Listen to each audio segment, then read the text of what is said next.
Hi, this is Andrew Faldy with CRE Central.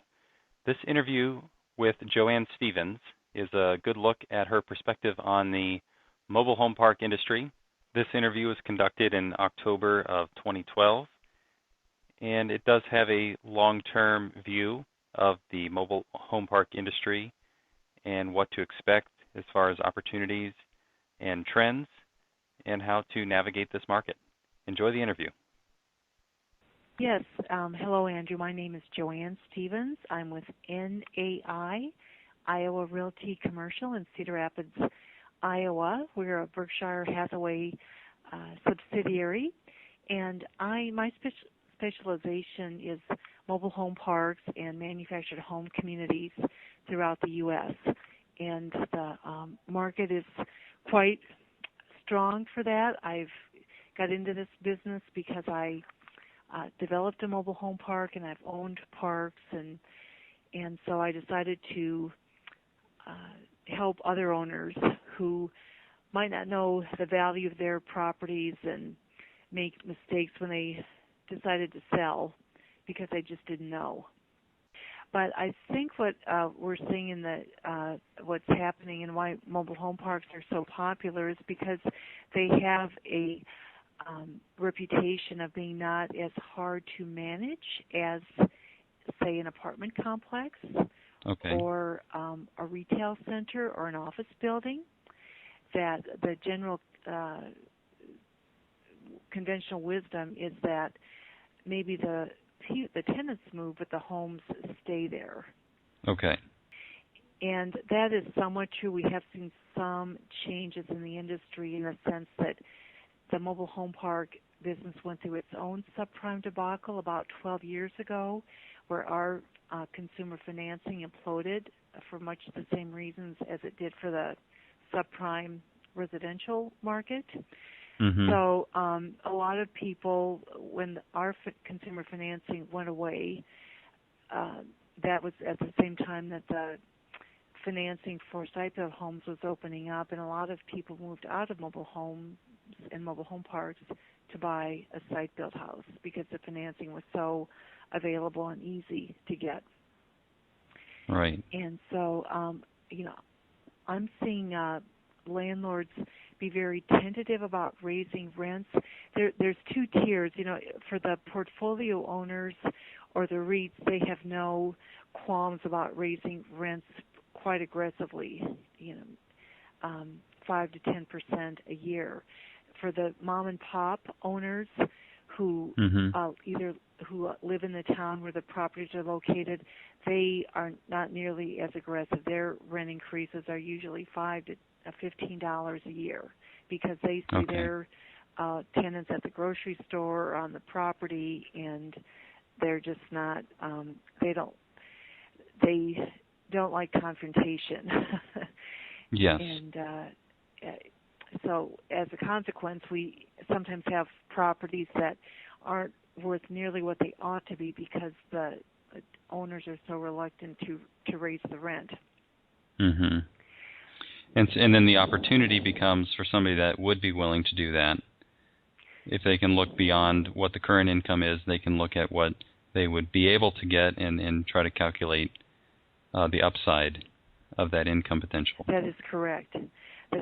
And a couple of other transactions that I've worked on lately have been the sale of another large, just under 500 site community in the Midwest. It hasn't closed yet, but it's selling for a 9 capitalization rate, which seems rather weak. And also recently sold about 120 site park in the Champaign-Urbana, Illinois market, which is where the University of Illinois is, and that sold for a 10 cap. Okay. And the value truly is in the income versus maybe in the old days you bought it for the income and then the possible exit was to sell it to a developer for development. Correct. Okay, but right now it is an income market. Is that what you think? Yes, it's very hard to make the case that there is a higher and better use for the property than a mobile home park. I think that's how a lot of these parks got started, especially in Florida, that first the property's in Orange Grove, then it's a mobile home park, and then it's a resort or a major shopping mall, kind of a thing. So that's changed because the income does tend to rise a little faster than the expenses, and rents are getting aggressive, and the demand for the mobile homes in the mobile home parks is accelerating. Okay. And then long term, though, if you're thinking 20 years out, it still is a great way to own land for your family or long-term investments, because you don't have the constant negative cash flow that typically comes with land. Correct. You would actually have a decent income with a nice exit plan sometime down the road, which is hard to forecast, but hard to think of land going down over the next 20 years from where we are right now. My prediction is that after the election, no matter who gets elected, it doesn't matter who gets elected. The market doesn't like uncertainty, and I think that, and I also think that economic news takes a while to trickle down to the investors. You and I know that the rates are quite favorable. The lenders are quite enthusiastic about lending on commercial real estate. I think after the election, we're going to see that strengthening. And I think the investors that have been sitting on the sidelines waiting to see what's going to happen with the election are going to start jumping in. So I'm predicting that prices are starting to accelerate, and through 2013, since the federal government has announced they are keeping the interest rates low, the prices, it will be quite competitive for mobile home parks and apartments and really any kind of commercial real estate with a cash flow. And then, of course, as that picks up, we'll start to probably see some land sell and start to get developed. Right. So there's right now, because of uncertainty, there's a huge spread between cap rates and interest rates. Correct. So what are the interest rates you're seeing? Well, ballpark, the range.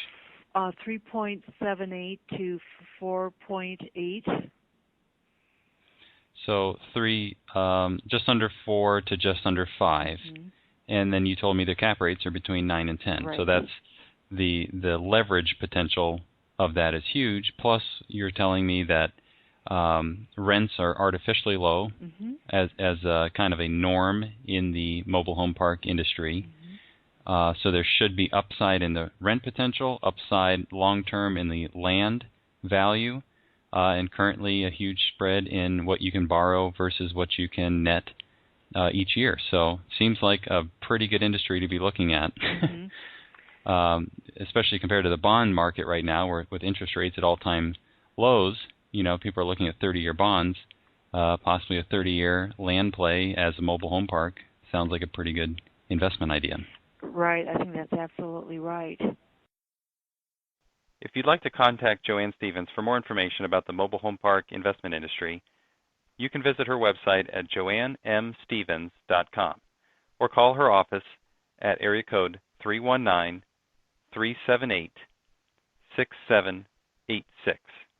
This has been a CRECentral.com interview. Visit CRECentral.com for more information. Thank you.